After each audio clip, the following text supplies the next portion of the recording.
बिस्मिल्लाहिर्रहमानिर्रहीम। अब आज का दिन मैं हालांकि 72 घंटे से मैं एक लम्हे के लिए भी नहीं सोया, लेकिन इसीलिए मेरी तबीयत आप देख रहे होंगे कि किस बात से शुरू करूं।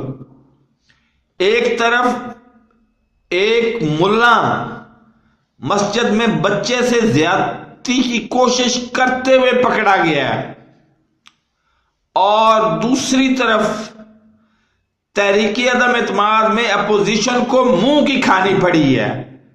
तो कौन सी मेरी बात है जो सच साबित नहीं हो रही?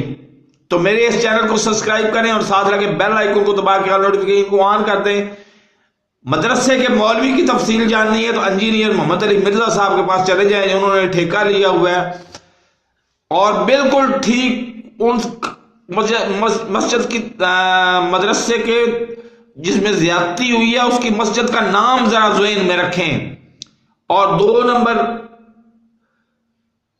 में जो 2 नंबर गेट नंबर 2 वाह फैक्ट्री में जो धमाका हुआ था उसका नाम भी ज़हन में रखें। और मेरे चैनल को सब्सक्राइब करें और मेरी वीडियो को ज्यादा से ज्यादा लोगों में शेयर करें।